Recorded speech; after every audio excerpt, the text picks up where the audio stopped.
Falando diretamente de coleta seletiva, em primeiro lugar, assim, quando a gente fala de coleta seletiva, a gente está falando de uma etapa só desse processo, que é a coleta a partir, geralmente, do poder público, né, ou de uma empresa ou de trabalhadores autônomos, né, sendo que antes da coleta seletiva é necessário o descarte seletivo, né, desse lixo, e após a coleta seletiva é necessário também o encaminhamento correto desses resíduos, tá?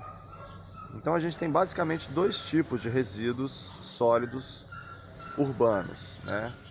Que são os resíduos orgânicos e os resíduos inorgânicos, né? Chamado também de lixo seco e lixo úmido, tá? Ou lixo orgânico. Bom, os resíduos orgânicos, a melhor destinação deles é a utilização para compostagem, ou seja, produção de adubo. Então é claro que na cidade, em geral, a gente tem menos espaço para fazer essa compostagem desses resíduos orgânicos. Mas mesmo assim existem soluções, né?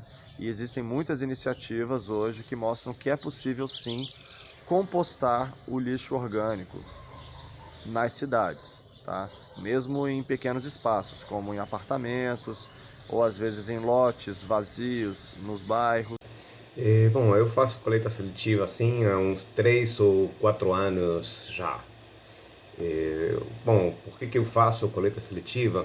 Eu acho que o lixo é um dos grandes problemas que temos hoje, né? A gente fica até impressionado pela quantidade de lixo que nós mesmos geramos, né, todo dia.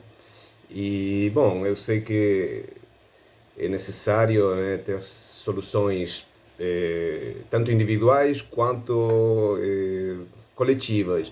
Então, além de um esforço, né, que tem que ser feito no nível de governo, eu acho que cada um tem que fazer alguma coisa. Não é que isso vai resolver, né, que esse trabalho individual, né, de fazer essa coleta seletiva vai resolver o problema do lixo, né, porque o problema é realmente muito maior. Porém, se a gente não fizer nada, sem dúvida a situação vai piorar. Bairros, né?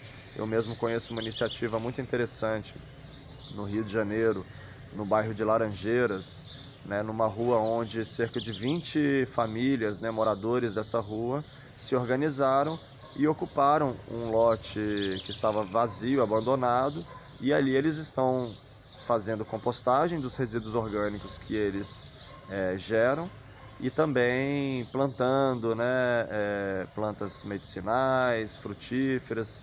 Fizeram ali um sistema agroflorestal, uma iniciativa muito interessante que mostra que é possível dar uma destinação adequada aos resíduos orgânicos nas próprias cidades. A situação vai piorar. Então, é isso. Quais são as dificuldades, né, que eu encontro para fazer a coleta seletiva? Bem, realmente a gente tem pouca informação, né, sobre isso. Somos nós que temos que procurar essa informação de maneira proativa, né?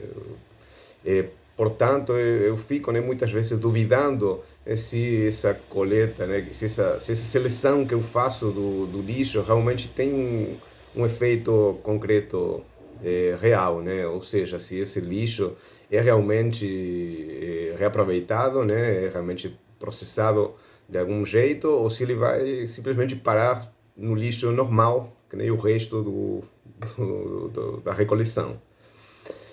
E enquanto ao incentivo de governo, eu não vejo muito, né? Há muito tempo que não vejo nenhuma campanha do governo estimulando, né? Incentivando a coleta seletiva.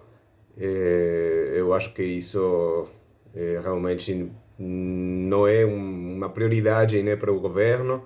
E como eu falei, né, quando a gente precisa saber alguma coisa, somos nós que temos que ir atrás, né? Vale citar as associações e cooperativas de catadores de materiais recicláveis, né? Desde os anos 90 eu acompanho algumas associações pelo Brasil, né? E aqui em Seropédica recentemente eu comecei a acompanhar a Cotracer, que é a Cooperativa dos Trabalhadores de Materiais Recicláveis aqui de Seropédica.